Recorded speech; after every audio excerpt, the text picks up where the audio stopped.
Well, police ushered dozens of Palestinian American protesters out of the St. Louis Board of Aldermen chambers today.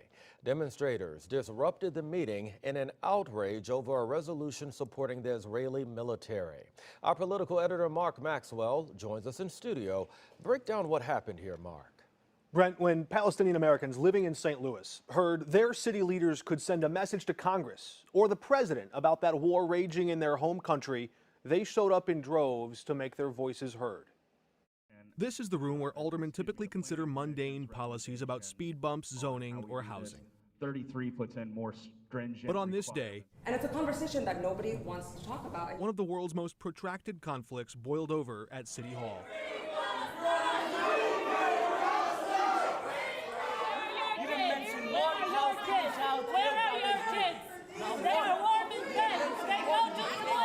Police ultimately ushered dozens of Palestinian protesters out of the chambers.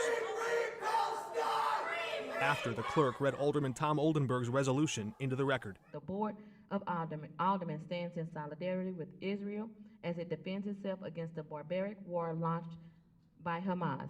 You're not human enough to feel what we're saying. Shame on you, Alderman Oldenburg.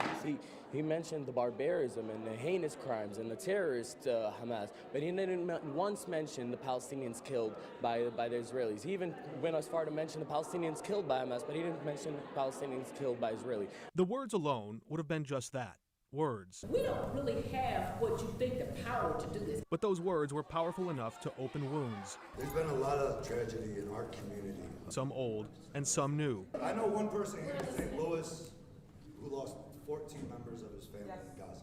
After tempers flared, Oldenburg apologized, saying he regrets the pain and tension his resolution caused. We want you to speak. 7 of the 14 members of the board stayed behind to hear them out. This is the first alderman meeting I've ever been to. Omar Badran urged city officials to call on Congress and the president to support a ceasefire. If you don't have the moral conviction and courage to stand up in a situation like this, then I think you don't even really deserve a position in any elected office.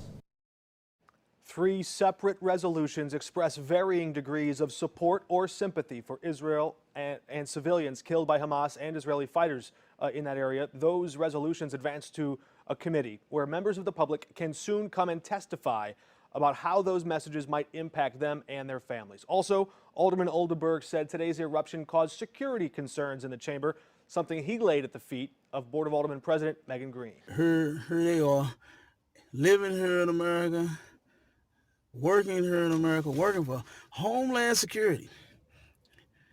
And it's like, F them Israelis, you understand? And guess what? She's all about her people, you understand? Every people was all about their people, except for you know who, you understand? But they turning up. They are turning up. Downtown St. Louis, this is, I think, the 3rd rally. It's been on fire 3 times already over what's going on over there on that Gaza Strip.